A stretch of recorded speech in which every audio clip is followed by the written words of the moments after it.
Bismillahirrahmanirrahim. Assalamualaikum warahmatullahi wabarakatuh. Waalaikumsalam. Baik, siang-siang masih semangat ya Bapak Ibu? Ya, kabarnya sehat semua? Sudah makan siang? Sudah, kenyang sekali, alhamdulillah. Baik Bapak Ibu, saya Ayuda, sudah kenal semuanya. Izinkan saya untuk menyampaikan hasil dari ilmu yang telah saya dapat selama CGP kemarin, mempelajari modul 1.1 sampai 1.4. Nah, di CGP ini saya mendapatkan tugas untuk membuat sebuah aksi nyata.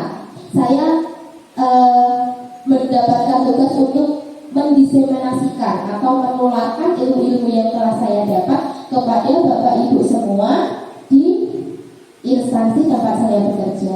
Jadi sebelumnya Pak, tolong slide-nya. Nah, saya akan menyebarkan pemahaman dan penerapan pengalaman tentang budaya positif. Coba Bapak Ibu semuanya ada yang sudah mengetahui budaya positif itu yang bagaimana? Oke, kita belajar dulu. Saya rasa sudah tahu semuanya. Cuma kita ini dalam kemasan yang berbeda, packaging-nya berbeda. Biasanya kita mengenalnya mungkin dengan bahasa lain, tapi sekarang dikemas dengan bahasa-bahasa yang kekinian sesuai dengan kurikulum merdeka kita. Baik, pada pertemuan hari ini nanti saya akan memaparkan tentang budaya positif. Nah, ada 8 yang akan saya sampaikan.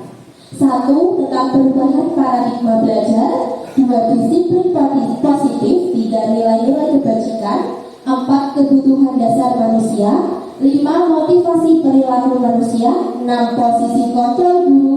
7, keyakinan kelas. Dan 8, segitiga restitusi. Nanti kita kulik satu persatu, kita bahasi satu persatu, kita sharing apa sih ini 8 ini itu apa gitu ya Bapak Ibu ya. Ngantuk? Boten dulu ya. Mantap ya. Sekarang ini yang pertama, pembelajaran dengan paradigma baru. Seperti yang kita ketahui, kita kan masuk di kurikulum merdeka. Kurikulum merdeka itu tujuannya untuk mencetak profil pelajar Pancasila. Ada berapa dimensinya ya? Ada beriman, bertakwa kepada Tuhan Yang Maha Esa dan berakhlak mulia. Kemudian berkebinekaan global, bergotong royong, kreatif, bernalar kritis dan mandiri. Nah, pembelajaran dengan paradigma baru itu merupakan pembelajaran yang dirancang berdasarkan prinsip pembelajaran berdiferensiasi, sehingga para peserta didik belajar sesuai kebutuhannya berdasarkan tahap pengembangan sesuai teori psikologi modern untuk mewujudkan profil pelajar Pancasila. Kalau kemarin waktu kita pertama dikenalkan dengan kurikulum merdeka, pasti sudah hafal dengan profil pelajar Pancasila ini. Biasanya pakai lagu ya. Iya. Nah, ini tentang miskonsepsi teori kontrol. Teori kontrol ini adalah teori kita untuk mengontrol siswa. Jadi ada miskonsepsi itu kayak misunderstanding apa ya? Miskonsep. Nah, ilusi guru mengontrol murid, ilusi bahwa semua penguatan positif, efektif dan bermanfaat, ilusi bahwa kritik membuat rasa bersalah itu mampu menguatkan karakter, ilusi bahwa orang dewasa berhak memaksa. Nah, dari keempat ilusi itu adalah sebenarnya kita miskonsepsi. Jadi dalam kita mendisiplinkan siswa, kita membentuk karakter siswa, sebenarnya kita tidak harus menjadi demikian. Enggak terus tak hukum, nanti terus murid bermano, tidak. Kita ada caranya Bapak Ibu. Next Pak. Nah, kita harus mengubah paradigma stimulus respon ke pendekatan teori kontrol. Seperti ini. Stimulus respon. realitanya kita sama, tapi di teori kontrol realitanya kebutuhan kita itu berbeda. Semua orang melihat hal yang sama. Pada teori kontrolnya setiap orang memiliki gambaran yang berbeda. Ini perbedaannya ya Bapak Ibu, bisa dibaca sendiri. Ini yang kedua, kita akan belajar tentang disiplin positif sesuai dengan kemarin PMM kita. Kebetulan PMM kita itu adalah tentang disiplin positif. Nah, apa itu disiplin positif? Disiplin itu berasal dari kata disiplina, yang artinya belajar. Disiplin mengacu pada disiplin diri yang memiliki tanggung jawab terhadap apa yang dilakukan berdasarkan nilai-nilai yang diyakini. Nah, disiplin positif itu merupakan salah satu cara penerapan disiplin yang bertujuan untuk menumbuhkan kesadaran serta memberdayakan peserta didik tanpa imbalan, penghargaan, ancaman, atau hukuman. Nah, sebagai pendidik, tujuan kita adalah menciptakan peserta didik yang memiliki disiplin sehingga mereka berperilaku mengacu kepada nilai-nilai kebajikan universal dan memiliki motivasi intrinsik dalam perubahan perilaku ke arah yang lebih baik. Selanjutnya ini adalah tentang nilai-nilai kebajikan. Bajik itu baik. Nilai-nilai kebajikan yaitu nilai yang disepakati bersama lepas dari suku, bangsa, agama, bahasa maupun latar belakangnya. Contoh nilai kebajikan institusi atau organisasi ada Profil Belajar Pancasila, PYP, dan Life Skill. Oke, yang selanjutnya kebutuhan dasar manusia. Kita semua manusia pasti memiliki kebutuhan dasar. Jelas kalau kita manusia, makhluk hidup, kebutuhan dasar kita adalah bernafas. Ya, nah tapi bukan itu Bapak Ibu. Kebutuhan dasar manusia adalah segala sesuatu yang kita lakukan untuk mendapatkan apa yang kita inginkan. Seluruh tindakan yang kita lakukan memiliki tujuan tertentu, dan semua usaha terbaik yang kita lakukan adalah dalam rangka agar kebutuhan dasar kita terpenuhi dengan baik. Ini kebutuhan dasar manusia itu ada 5. Yang pertama bertahan hidup. Bertahan hidup itu meliputi makanan, pakaian, tempat tinggal, dan keamanan dan kesehatan. Kemudian ada kasih sayang dan rasa diterima. Rasa diterima, dipedulikan, berbagi, kerjasama, menjadi bagian dalam kelompok. Kemudian ada penguasaan. Penguasaan itu meliputi harga diri, keinginan untuk dianggap, memimpin, berprestasi, diakui, dan didengar. Kemudian kebutuhan dasar yang keempat ada kebebasan, meliputi mandiri, memiliki pilihan, mencoba hal baru, mampu mengendalikan arah dirinya, dan yang terakhir adalah kesenangan. Kesenangan itu antara lain bermain, humor, antusias, dan tertawa.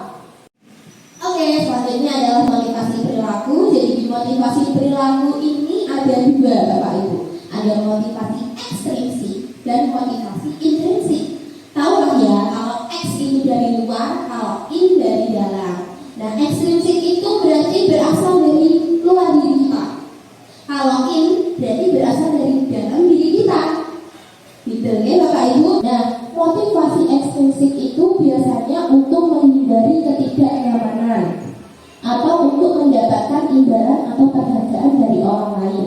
Kalau motivasi intrinsik untuk menjadi orang yang mereka inginkan dan menghargai diri sendiri dengan nilai-nilai yang mereka percaya.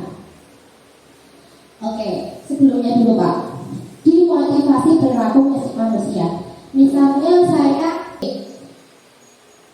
ada sebuah kasus, bukan kasus ya, apa ya? Sebuah pengalaman. Pak Bambang berangkat ke sekolah pagi sekali sebelum masuk jam 7 misalnya. Kira-kira kalau itu motivasi ekstrinsik, kenapa Pak Bambang kok berangkatnya selalu pagi? Motivasi ekstrinsiknya apa yang dari luar? Karena untuk menghindari ketidaknyamanan, berarti oleh Pak Bambang berangkat pagi dan orang ditukari di kepala sekolah, atau biar tidak diukur. Itu contoh motivasi ekstrinsik. Nah, kalau motivasi intrinsiknya, kenapa kok Pak Bambang menjadi isu pengaruhan? Kira-kira motivasi intrinsik dalam dirinya apa? Bukan karena pengaruh dari luar, tapi karena memang dari diri Pak Bambang sendiri. Pak Bambang meyakini aku punya tanggung jawabku menjadi murid. Selain itu, aku ingin menjadi suri tauladan yang baik buat muridku. Gitu, ya Bapak Ibu. Jadi kalau ekstrinsik itu ya karena aku tak mudah itu cuma mau beda di sini buku polos seperti itu, atau aku biar mendapat pujian, wah jadi guru yang terpagi, wah jadi guru yang teladan misalnya. Tapi kalau motivasi intrinsik itu memang dari diri kita sendiri. Kira-kira kalau kasusnya seperti itu, bagusan yang intrinsik apa ekstrinsik? Iya di dalam, iya. Memang kalau di dalam itu bagus ya. Pak, Pak. Nah, di sini ada 3 Bu. Ada hukuman, konsekuensi, dan restitusi. Ketiganya ini berbeda. Hukuman tidak terencana atau tiba-tiba. Murid tidak tahu apa-apa yang terjadi, bersifat satu arah, berupa hukuman fisik atau psikis. Kalau konsekuensi itu terencana, murid tetap tidak nyaman. Nah, sikap guru selalu memonitor murid. Kalau restitusi itu proses menciptakan kondisi bagi murid untuk memperbaiki kesalahan. Proses kolaboratif yang mengajarkan murid untuk mencari solusinya sendiri. Nah, kita bedakan maksudnya hukuman, konsekuensi sama restitusi. Misalnya seperti kemarin ada kasus nih, anak-anak datang terlambat. Nah, kalau hukuman itu kan nggak terencana, murid nggak tahu apa-apa, sifatnya satu arah itu yang mengandalkan gurunya. Kowe baca sekali push up 50 kali. Nah, itu maksudnya hukuman bersifat psikis. Anak nggak tahu apa-apa. Kalau konsekuensi biasanya itu kita sudah disepakati sama anak-anak, atau minimal anak-anak tahu lah itu tata tertib sekolah. Kalau terlambat pasti ada konsekuensinya, dan konsekuensinya apa itu biasanya anak-anak sudah tahu. Bagi yang terlambat 5 menit nanti meminta maaf ke semua guru misalnya, itu konsekuensi. Terus bagi yang terlambat, anak-anak di luar kelas dulu selama 10 menit misalnya, itu konsekuensi. Anak-anak sudah tahu. Jadi anak-anak ketika terlambat itu tahu, oh ini aku terlambat mesti aku dikolong di posisi. Nah, itu namanya konsekuensi. Beda lagi kalau hukuman. Anak nggak tahu nih kalau terlambat ini aku dihukum apa ambil buku gitu ya Bapak Ibu, oke? Nah, kalau restitusi itu nanti ada 3 sisinya. 3 sisinya itu yang pertama kita menstabilkan identitas, kemudian kita memvalidasi tindakan yang salah, baru kita yang terakhir untuk mencari solusinya. Nah, kalau restitusi Pak, coba ini habis ini kayaknya. Oh, nanti dulu segitiga restitusi. Segitiga restitusi ini hubungannya nanti sama segitiga restitusi. Saya jelaskannya di belakang aja ya, biar nggak terus bulat-bulat nanti. Nah, kita lanjut ke 5 posisi kontrol guru. Kita sebagai guru, kita itu ada 5 posisi kontrol. Kita sebagai pembentuk, membuat rasa bersalah, bisa juga sebagai teman, bisa juga sebagai pemantau atau sebagai manajer. Kita kulik satu-satu. Next. Nah, kasusnya nih, siswa siswa tidak memakai atribut lengkap saat upacara bendera. Hukuman, kan tadi kan kita sebagai penghukum biasanya sifatnya satu arah dan bersifat fisik gitu kan. Nah di situ hormat pada bendera selama 1 jam. Kalau kita membuat rasa bersalah, biasanya kita ngomong, berapa kali Bapak Ibu harus beritahu kamu selalu saja mengecewakan Ibu Bapak. Gitu, itu membuat rasa bersalah. Nah kalau sebagai teman, ini gini, itu ayo dong ikuti aturan sekolah, tolong bantu Ibu sekali ini aja. Ya nggak apa-apa, lain kali kamu jangan seperti ini ya. Nah biasanya ada nggak Bapak Ibu yang bilang kayak gitu? Kok halus teman gitu ya Pak? Tapi itu sebagai teman, biasanya mungkin guru kelas 1 kali ya Bu ya. Iya Bu ini, guru kelas 1 kamu kenapa kok gini? Ya wes sesuk aja ngene meneh, kalau bahasa Jawanya seperti itu. Itu berarti Bu ini menempatkan diri sebagai teman. Atau Bu Wiwi mungkin mantau nih, Bu jadi pemantau. Pemantau ini gimana ini? Kamu sudah melanggar peraturan sekolah, kamu tahu konsekuensinya.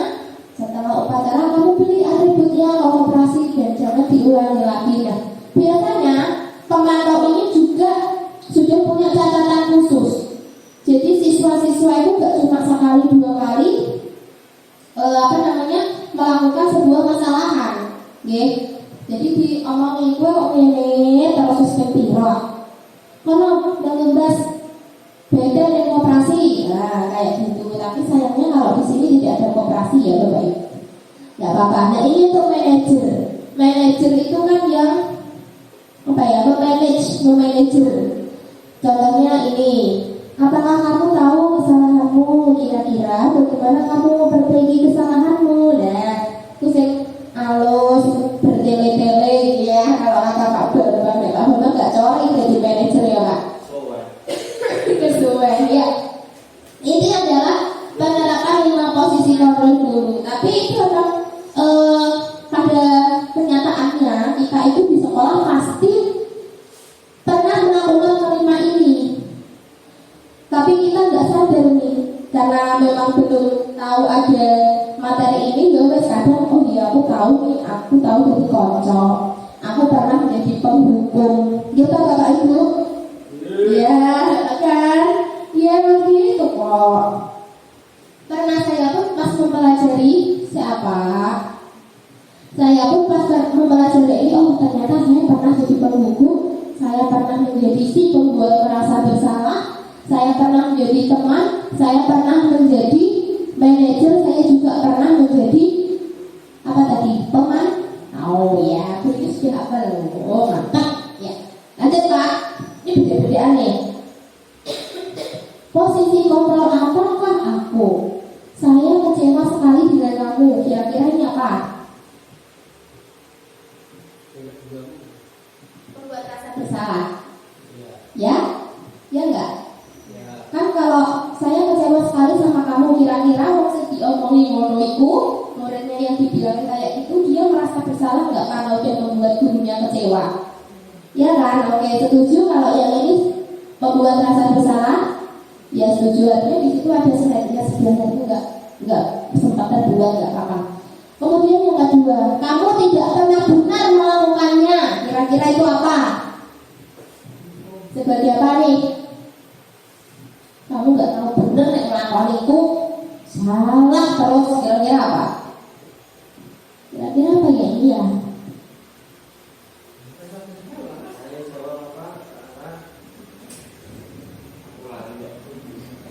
Tadi ada penghukum, ada membuat rasa bersalah, ada teman, pemantau, sama manajer. Kira-kira apa nih? Penghukum. Coba kita next dulu. Apa rencanamu untuk menyelesaikan masalah ini? Manajer. Good. Lanjut. Ayolah, lakukan demi Bapak Ibu ya. Ke teman, oke. Kalau teman tuh lebih ke anak tuh diajak untuk ayolah, ngertiin aku gitu. Kalau bahasa anak muda tuh ayolah kamu ngertiin aku dong, ya.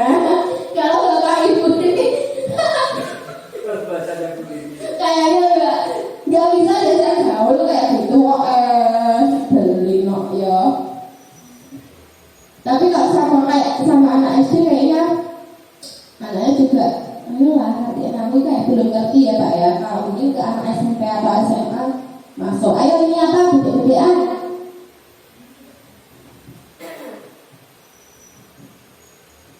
Tidak pernah, berarti kan kesana itu mempunyai catatan.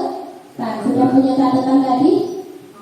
Yes, itu pemantau. Nah sekarang lanjut ke keyakinan kelas. Kenapa ini yang menjalani slide-nya cepat sekali ya? Ke keyakinan kelas. Mengapa keyakinan kelas? Mengapa bukan peraturan kelas? Kira-kira jelas-jelas dulu Pak. Kira-kira apa? Bu, kenapa Bu ya? Kenapa kok keyakinan kelas? Enggak peraturan kelas?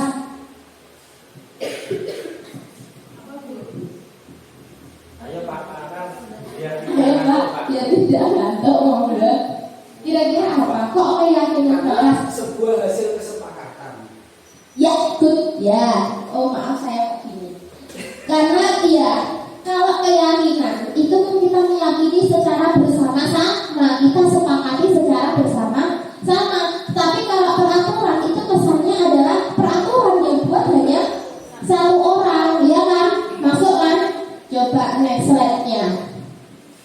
Nah, ini pembentukan keyakinan kelas bersifat abstrak, berupa pernyataan universal, dibuat dalam pernyataan positif, sedikit saja agar mudah diingat, sesuai dengan kondisi kelas dan sekolah sehingga mudah diterapkan.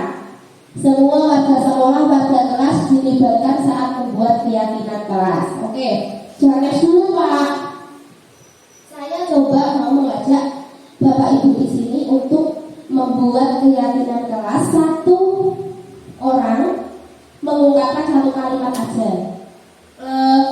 Pura-pura saya gurunya, Bapak Ibu guru muridnya ya. Kita buat keyakinan kelas. Terserah mau apa aja, bebas yang sudah kita yakini. Urut dari Pak Bambang. Oke, jawab datang tepat waktu. Kita yakini bersama nggak? Sepakat nggak? Sepakat. Lanjut Bu Dwi.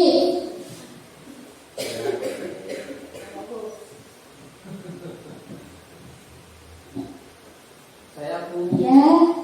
tidak boleh berkata kotor. Tidak boleh berkata kotor. Sepakat?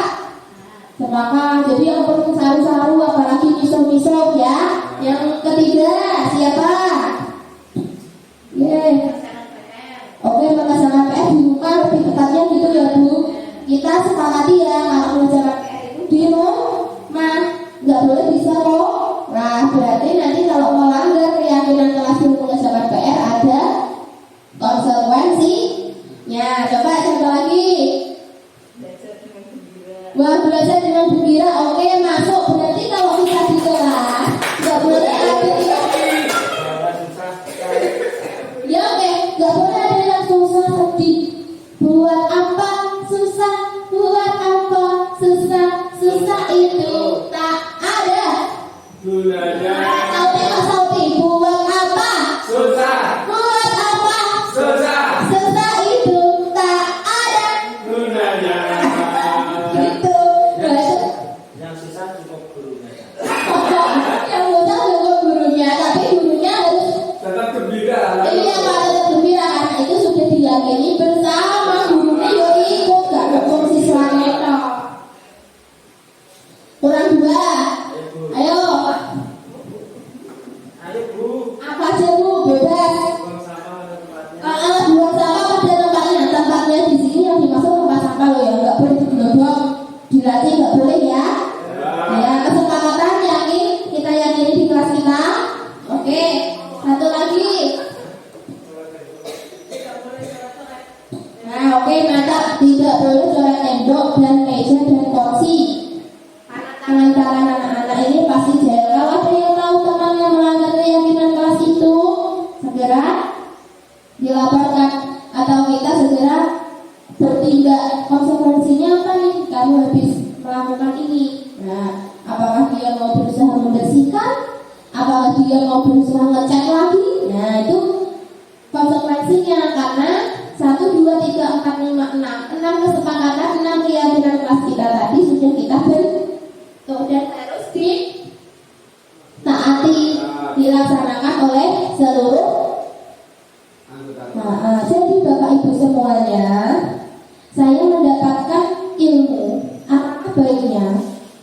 kita itu besok sebagai guru mungkin bisa insya Allah saya terapkan di awal semester besok tiap kelas buat kesepakatan kelas ya sama muridnya. Gimana? Masuk nggak? Nah, masuk nih. Iya bisa nih. Jadi anak-anak selain apa ya diajak berpikir, anak-anak juga bisa mempunyai tanggung jawab. Bisa kontrol dirinya sendiri. Wong sing gawe kowe dhewe yo kudu dipatuhi dhewe gitu ya. Besok kita setelah acara ini mungkin kita bisa koordinasi nih. Ini gawe kayak kita kelas piye? Kita butuh bahan apa aja? Kita butuh alat dan bahan atau apa mungkin biar siswa itu antusias gitu ya. Masuk ya, masukin. Oke. Ini melanjutkan yang tadi kita bahas tentang segitiga restitusi. Segitiga restitusi itu adalah suatu proses dialog yang dijalankan guru atau orang tua agar dapat menghasilkan murid yang mandiri dan bertanggung jawab. Ini adalah segitiga restitusi. Segitiga restitusi itu ada 3 nih. Ada menstabilkan identitas, validitas, tindakan yang salah, dan menanyakan keyakinan. Nah, next dulu Pak. Nah, untuk menstabilkan identitas berdasarkan prinsip pembuatan kesalahan adalah bagian dari proses pembelajaran. Ada menggeser identitas gagal ke identitas sukses. Terus ini validasi tindakan yang salah ya. Berdasarkan prinsip setiap perilaku berupaya memenuhi suatu kebutuhan tertentu, guru akan bergeser dari pemikiran stimulus respon menjadi proaktif, mengenali dan mengakui kebutuhan murid akan memperbaiki hubungan dengan murid. Yang terakhir, ada menanyakan keyakinan. Murid akan diberi pertanyaan bermakna untuk memunculkan motivasi secara intrinsik, mampu mengaitkan keyakinannya dengan tindakan yang salah. Nah, di sini saya punya video, Bapak Ibu.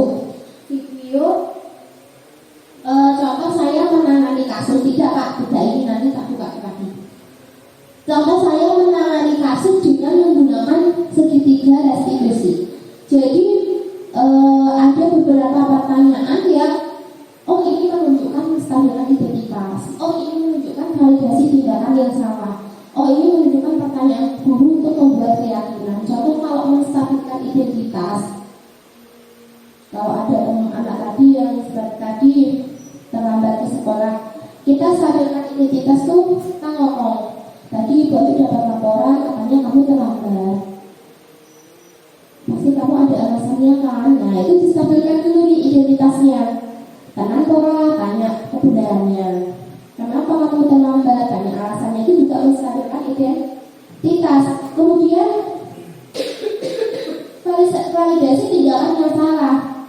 Kita tanya, berarti kamu tahu nggak kalau terlambat itu salah?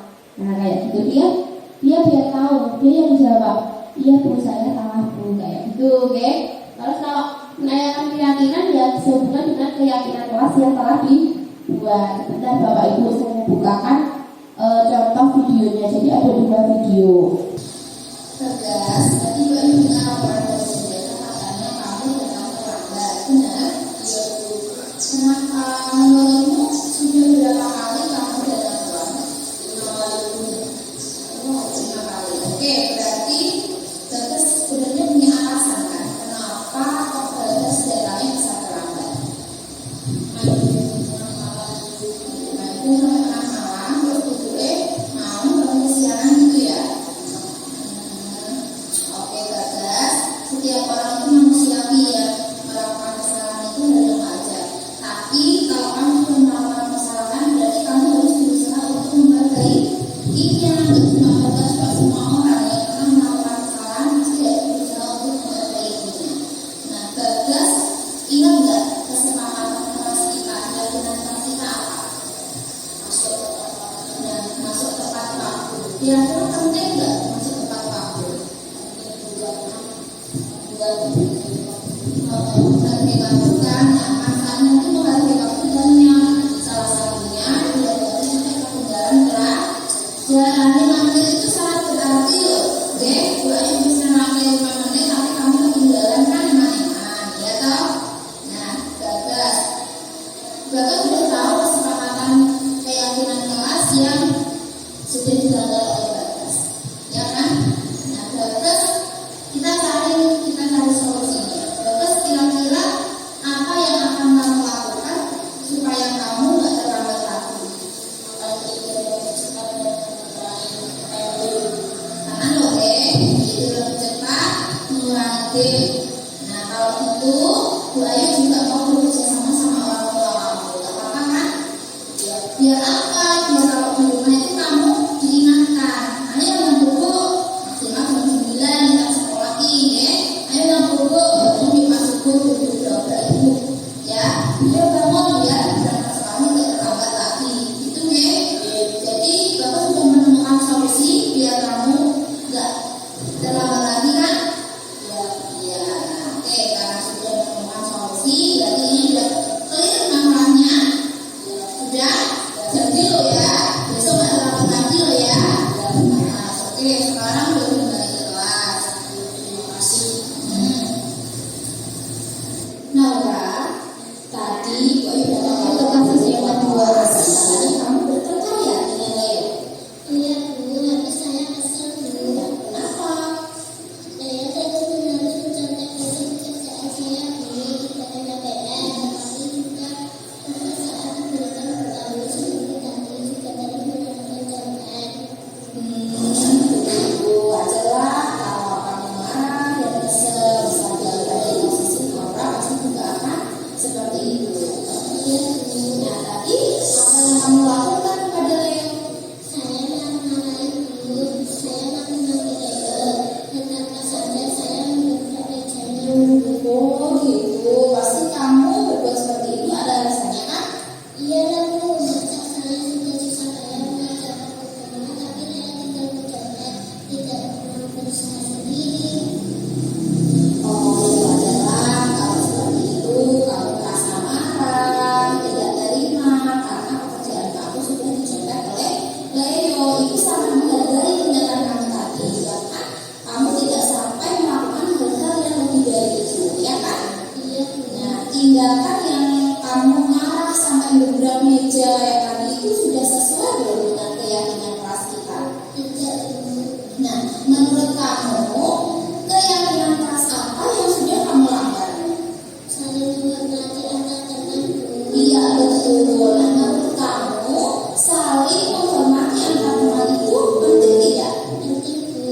Baik, jika menurut kamu itu penting, jadi keyakinan kelas apa yang harus kamu lakukan jika kamu sedang marah? Harus lebih sabar Bu. Kamu bersedia memperbaiki masalah ini? Bersedia Bu. Apa yang akan kamu lakukan untuk memperbaiki masalah ini nanti? Saya akan lebih bersabar dan menahan emosi saya.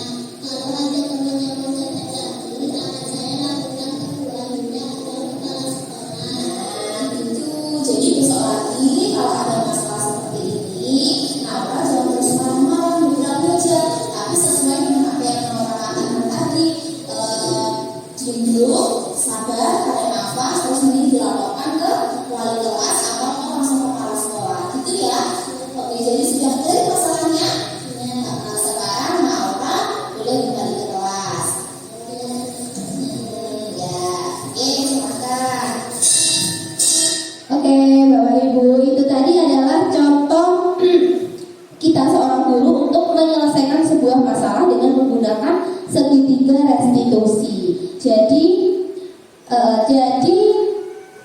kita sebagai guru SD itu kan guru kelas ya. Guru kelas itu berarti harusnya kita juga merangkap-rangkap mendobel-dobel tugas kita sebagai guru BK juga. Kira-kira menurut Bapak Ibu, kalau besok-besok ada anak-anak yang mendapatkan masalah di sini bukan berarti masalah yang membahayakan gitu ya, enggak ya, kayak tadi sekedar anak-anak gebrak meja atau mungkin darah-darahan kalau sama teman-temannya. Kira-kira Bapak Ibu menyelesaikan masalahnya menggunakan segitiga restitusi tadi sanggup nggak ya? Sanggup Bu. Oke, coba ya Pak. Semoga besok kita sebagai Bapak Ibu guru kalau mengatasi sebuah masalah kita bisa calm down dulu, kita pikir dulu. Jadi nggak langsung, "Weh kenapa kok kayak ini?" Nah jangan langsung gitu. Kita ajak anak tuh, kita ajak lebih berkomunikasi. Nah itu kan salah satu untuk menumbuhkan budaya positif untuk anak-anak dan juga kita sebagai guru-guru. Jadi anak-anak itu nggak terus seneni gitu, nggak, kita ajak komunikasi. Ya Bapak Ibu, kita terapkan segitiga restitusi. Yang pertama menstabilkan identitas, kedua validasi tindakan yang salah, dan yang ketiga menanyakan keyakinan. Oke.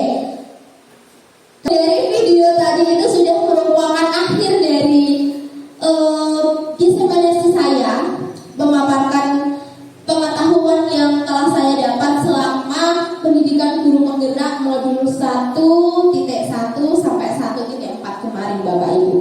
Nah, sebagai penutup, nah, dalam penerapan program disiplin positif, hendaknya guru memiliki standar kepribadian profesional dan sosial yang baik, di mana guru mampu merefleksi dirinya dalam posisi kontrol saat ini. Bagaimana perjalanan dirinya sebagai among atau manajer yang menuntun murid-muridnya menjadi insan yang mandiri, merdeka, dan bertanggung jawab. Itu sesuai dengan standar nasional pendidikan kita. Baik Bapak Ibu, terima kasih sudah meluangkan waktunya di siang hari yang panas, yang melelahkan. Terima kasih sudah menjadi rekan sejawat yang baik bagi saya pribadi. Ya, iya. Mungkin ini sedikit ilmu yang bisa saya bagi, saya sharing bersama. Untuk apa? Untuk nantinya kita budayakan positif itu di sekolah kita ini, supaya sekolah kita ini nantinya jadi lebih menyala. Kalau bahasa ngetrennya menyala abangmu gitu ya. Enggak apa-apa menyala asalkan tidak sampai berkobar gitu ya. Bapak Ibu terima kasih deh waktunya. Saya akhiri, saya mohon maaf apabila ada kekurangan, apabila ada salah-salah kata saya dalam menyampaikan. Saya mohon maaf yang setulus-tulusnya. Wabillahi taufiq wal hidayah. Wassalamualaikum warahmatullahi wabarakatuh. Oke.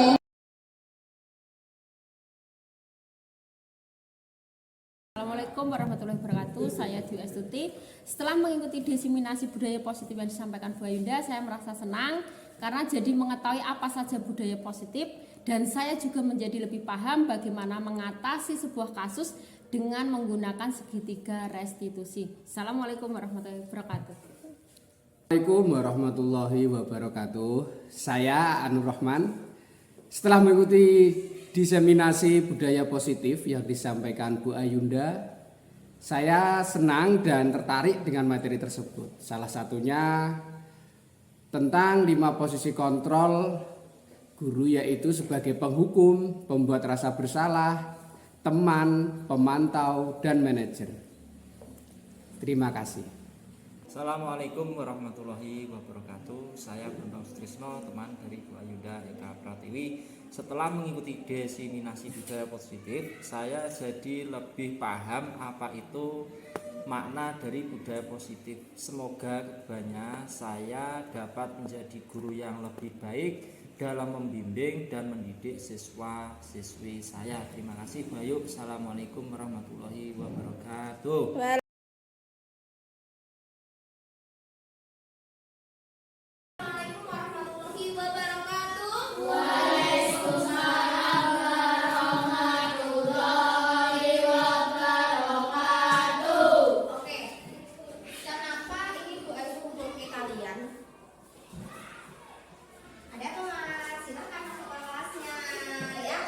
Bu Ayu mau ngajak kalian membuat sebuah keyakinan kelas.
dibaca.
Tidak boleh keluar halaman atau keluar pagar ya, lebih tepatnya ya. Keluar pagar sekolah saat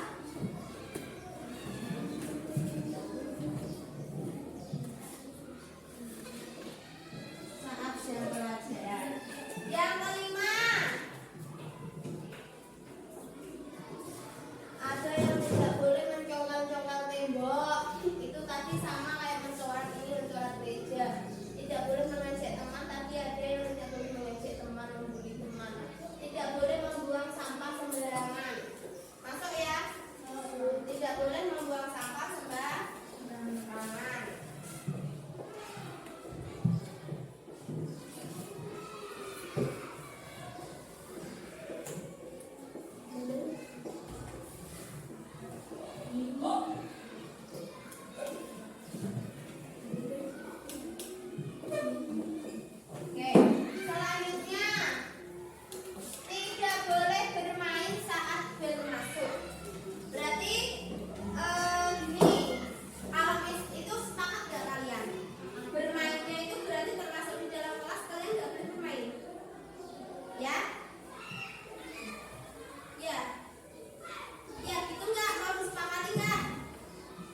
kelas.